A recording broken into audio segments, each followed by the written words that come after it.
This war only ends in two possible ways, and everything depends on one decision. Does America send ground troops or not? That's it.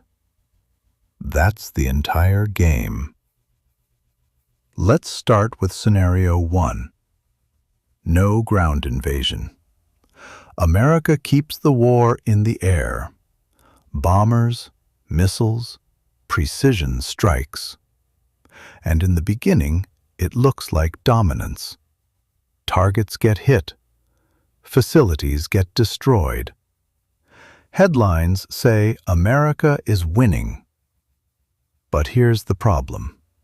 You cannot win a war from the air alone. History proves this over and over again. Vietnam didn't fall from bombing. Germany didn't surrender from bombing. Because as long as the population is still there, as long as the system is still functioning, the war continues. And while America is bombing, Iran is adapting. Cheap drones, mass production, swarm tactics. For every drone Iran sends, America spends millions trying to stop it. This is not a fair fight. It's a war of cost, and America is losing that equation. So the war drags on. Weeks turn into months. Months turn into years. Costs keep rising. Oil prices stay high. The global economy starts feeling it. And then something even more important happens. Pressure at home. People start asking questions. Why are we fighting this war? Why is gas more expensive? Why is everything getting harder? Support begins to drop.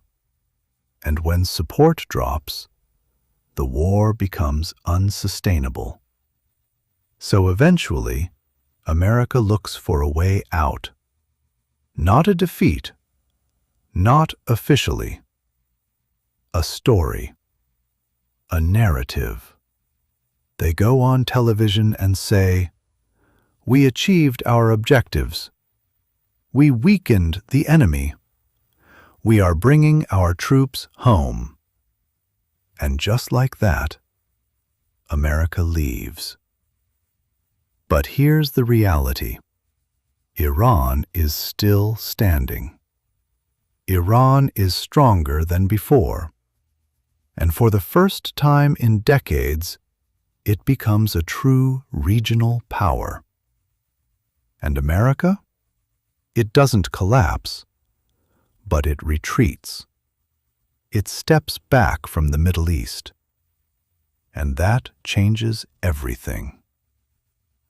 Now let's talk about scenario 2, because this is where things get dangerous. America decides air power is not enough. Pressure builds. Allies are demanding action.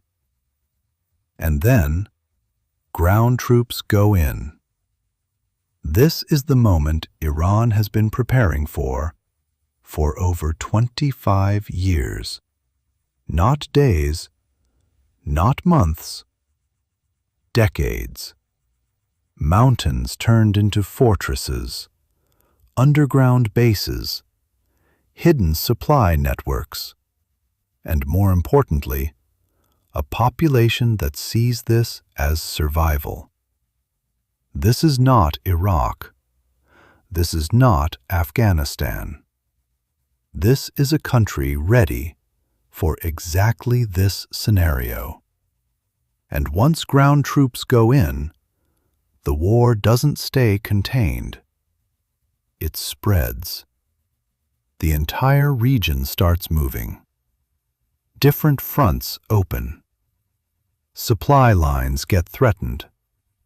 Allies get pulled in.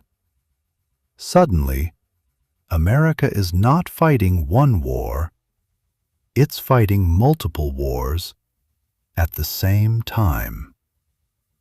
And this kind of war requires something America is not ready for: mass mobilization, huge numbers of troops, long-term commitment, sacrifice. And here's the reality: the American public will not accept that. So what happens? Pressure explodes internally. Political division increases.